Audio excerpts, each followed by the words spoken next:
In the last video, we were discussing about the separation techniques, and we are going to continue the same today. So it is first we are going to start with separation of constituents of air. That will be our first topic today. As we know that air is obviously homogeneous and it is a mixture of oxygen, nitrogen and carbon dioxide.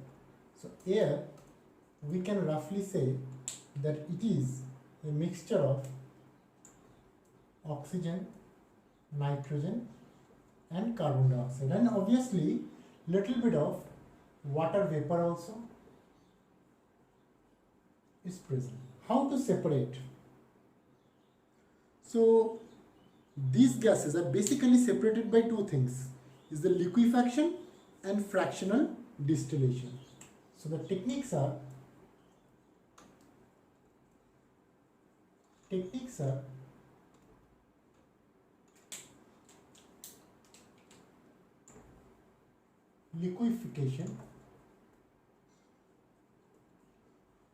liquefaction and fractional distillation.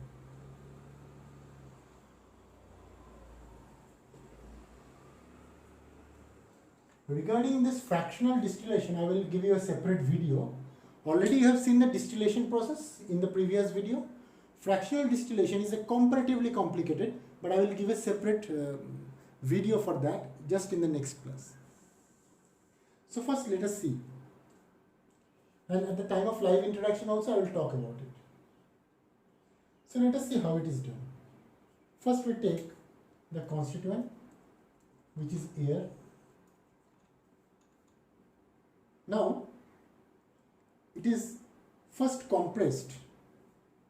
First the air is compressed and cooled slightly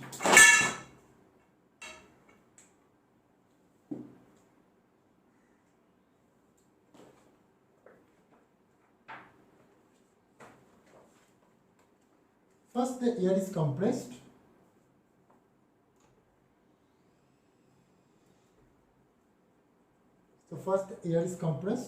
and cooled to slightly below 0 degrees Celsius. So the temperature has to be maintained.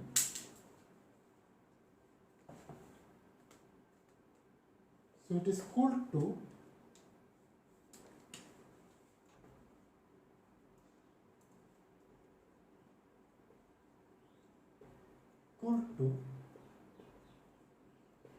slightly below 0 degree Celsius. Now what happens then is the water separates as ice below 0 degree Celsius. So next what happens? Water separates as ice below 0 degree Celsius.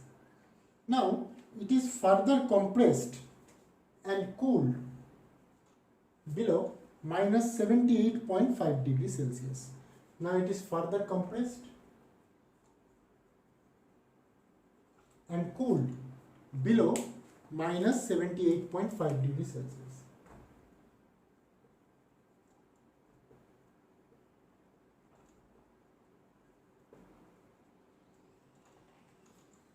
And as a result of it, as we know, the carbon dioxide it is the freezing point of the carbon dioxide. So the carbon dioxide separates as dry ice. CO2 separates as dry ice at minus 78.5 degrees Celsius. Now carbon dioxide is separated water is also separated, water vapor. These two are remaining, oxygen and nitrogen. And obviously with them, some of the noble gases you can say, the noble gases like argon, neon, these are also there, mainly argon. So what we can do now is, so it is already below minus 78.5 degrees Celsius, carefully see. Further it is compressed and cooled. Here it is, further compressed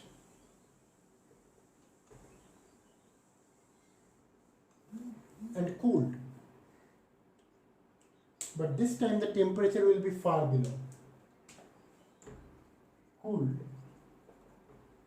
below minus 200 degrees Celsius. So at that lesser temperature, all the gases, remaining gases, will be liquefied. So all the gases, they're very, very important. Oxygen, argon, nitrogen, oxygen, argon, nitrogen, all are liquefied. All are liquefied now. Then how to separate the oxygen, argon and nitrogen? So now the fractional distillation will take place. I hope it is visible. Now the fractional distillation will take place.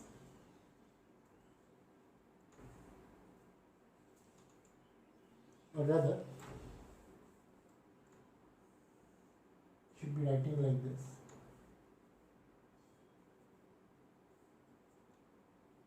It is called fractional distillation. Fractional distillation will take place at minus 196 degrees Celsius, minus 196 degrees Celsius, minus 186 degrees Celsius, and minus 183 degrees Celsius.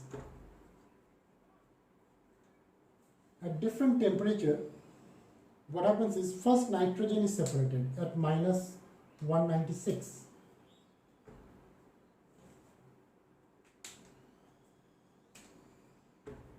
Nitrogen is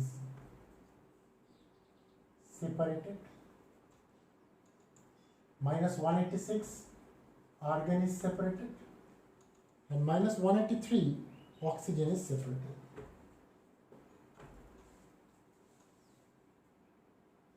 See, slowly we have actually what we have done. We have reduced the temperature below 200. Then slowly we are increasing. First it becomes minus 196, then 186, then 183. And now all these are separated. So this is how constituents of air are being separated. Very, very important. Next we are going to see the purification of water. So here you can see the diagram. It is actually a water purification system. So where should I write? Here I think. Water. Is it visible? No, it is not. It is water purification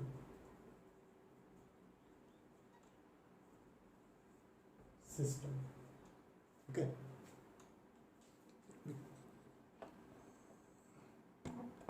I think here it is now, okay. Water purification system. And it goes through a few techniques and processes. So what I should do first is, I have drawn the diagram already. You must be thinking what it is. Let me mention one by one. So this is the site for water intake. Here you can see the pump.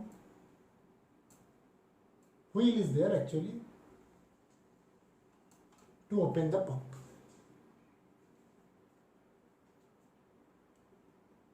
Pump wheel you can say. Now this is called sedimentation tank.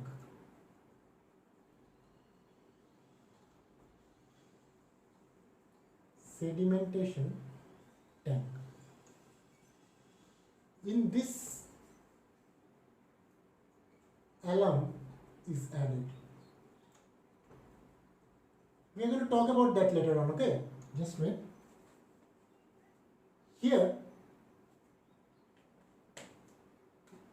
this is called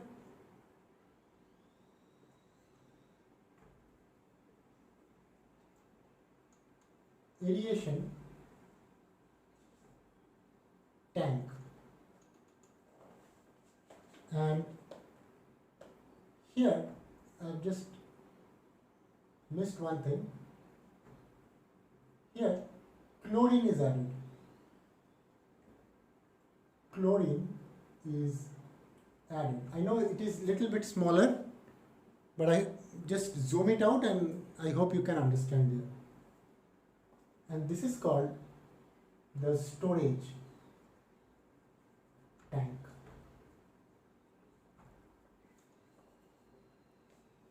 Here we will keep some sand here. So as we could see that this is the scenario. Here we will keep some sand chamber, you can say.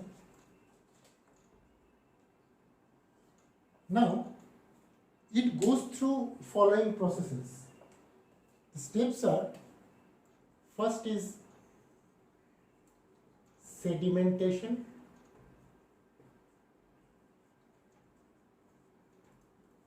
next is loading,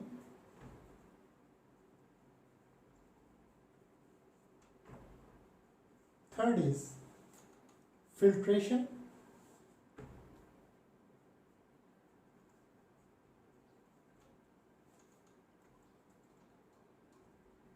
fourth is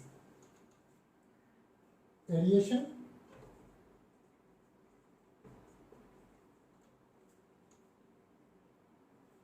and the fifth one is, here I should write,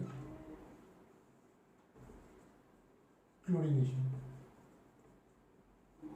So these are the processes. Let us discuss one by one. First thing first. So as we know, the big cities need a clear, large amount of purified water, and what we do is, suppose this is the river water in this place. So water is being pumped through, and these are the chambers. So it is pumped through this, water is going from this side. First, it comes to this tank, which is called the sedimentation tank. The raw water from river is pumped into this tank, and the heavier particles present in the water is obviously going to settle down, and the supernatant water is then sent to other settling tank. So here what happens, heavier particles settles, and see, heavier particle will settle down, and whatever will be floating around, they will be going through this side. This sedimentation, it has been erased actually. Sedimentation.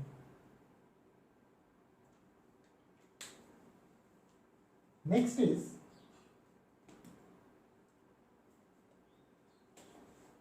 then what happens after the sedimentation process, when the water will be going through this side, we will add a little bit of alum. We can call it potash alum. So alum is added. Alum, we add potash alum is added. Your job is to find out the formula. I am not saying you find out the formula and tell me what is the formula of the potash alum. Just find it out. This is the homework. So what happens is, finer suspended particles of clay will settle down. It gives finer suspended particles will settle down. So here, finer suspended particles will settle down. So this is the first step, this is the second step. Then the third is the filtration process. So in this case, this is the third step. So water is going from this side. Filtration will take place through sand water. So sand is, as you know, is a very good filter process through sand. So this removes all the impurities filtered through sand.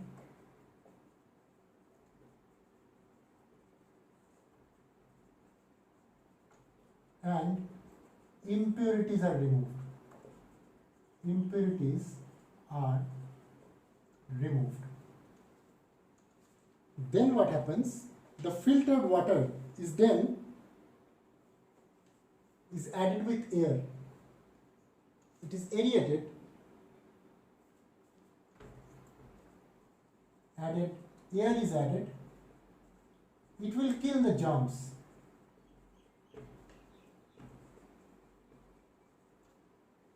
And then whatever is remaining is passed through this tank. Here you know chlorine is added. So it is called chlorination tank. So chlorine is added, which we all know that how chlorine can kill the harmful microorganisms and can sterilize the water. So it kills harmful microorganism and sterilizes the water. This process is known as sterilization. This is sterilization. Here I am writing sterilization. And then the remaining water will be supplied.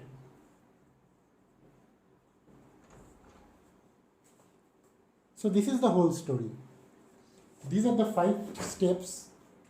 Sedimentation, loading. Here the loading is taking place here. Filtration is taking place here. Aeration tank and chlorination. This is the process by which the water from the river which is pumped through will be going towards the people of the city. So this normally is the water purification system in a very simple way we are projecting. It is much more complicated than what we can see. This will be done. This is actually done. So here also you can see this everywhere. So this diagram is very important. Whenever this question will come, you have to draw the diagram. Then with these 5 points you have to mention.